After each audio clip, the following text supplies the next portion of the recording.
Dear friends, the Earth was formed about 4.6 billion years ago. During that time, an atmosphere containing nitrogen, hydrogen, carbon dioxide and other gases was formed around the Earth. And it was through discovering that life was created on Earth. It is said that necessity is the mother of invention. According to this ideology, the most important discoveries of human life in the past were the discovery of fire and agriculture. After the discovery of these two things, rapid changes began to occur in human life. And the only important reason for this was the promotion of science and technology. The great Indian scientist Acharya Aryabhata discovered 0 between 476 and 550 AD. Then after this, his discovery was presented to the world by Acharya Brahmagupta and Bhaskaracharya too in a more simple way. Newton's theory showed that natural phenomena could be accounted for mathematically by the selective principle. Rotation of planets around the Sun. Why do objects thrown from the Earth ultimately fall to the ground? Why do tides come in the ocean? Why do comets come only after a certain time? The reasons for many such incidents were investigated. The most important discovery after gravity was that of electromagnetism. These scientists included Ampere, Coulomb, Faraday and Maxwell. Light waves are electromagnetic. Two scientists. Its knowledge came from Maxwell's equations. Then Heinrich Hertz created those waves with different wavelengths in the laboratory. Later this invention transformed into wireless, radio, television etc. Then later, in the late 19th and early 20th centuries, different winds started blowing in the scientific world. New theories of quantum theory and relativity emerged. At first sight it was so miraculous that even scientists did not believe that nature could follow this principle. But, after experiments, these rules were established. Scientists like Albert Einstein, Max Planck, Niels Bohr, Heisenberg etc. took initiative in presenting these rules. Later the atomic bomb was developed under the guidance of Ernest Rutherford. After World War II, science progressed even more rapidly. And now it is happening all over the world too.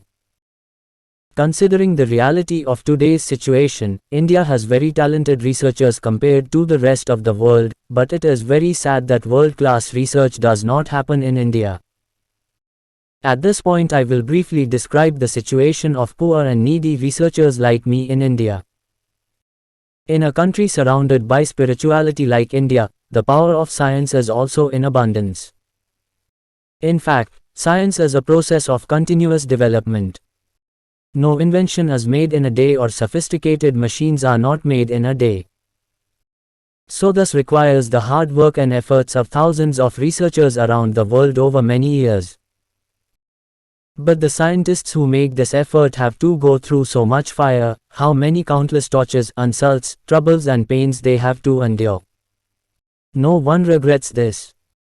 It is very important to change the situation of neglected scientists of India. Every poor and neglected researchers in India have many problems, but the major two problems are lack of funds for experiments and lack of technical support. The government of India does not provide huge costs for scientific experiments in every part of the country. For this reason not every experiment reaches the government. At the same time, the public also distrusts new experiments and does not pay attention to them. Due to many reasons, various welfare experiments are completely ignored.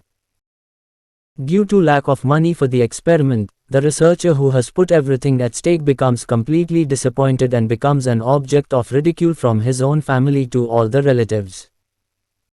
There are many people in India who only talk about the need for a scientific revolution. A revolution that will win the Nobel Prize for the country. But in reality, it is my personal experience that researchers do not get even a single stick of help from them.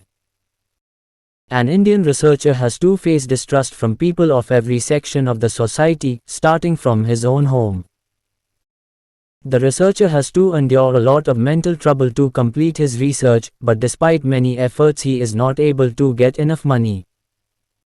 And for this reason the researcher starts neglecting his home also. And then his family's car also breaks down. Due to financial constraints, even neighbors talk from a distance. All friends and relatives become strangers. In such a situation, negative questions arise in the researcher's mind: what major sin am I committing? On the one hand, inadequate research; on the other hand, increasing problems in the home world.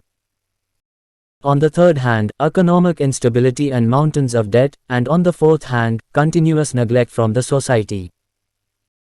In this way, the researcher gets frustrated by getting trapped in the maze of difficulties from all sides.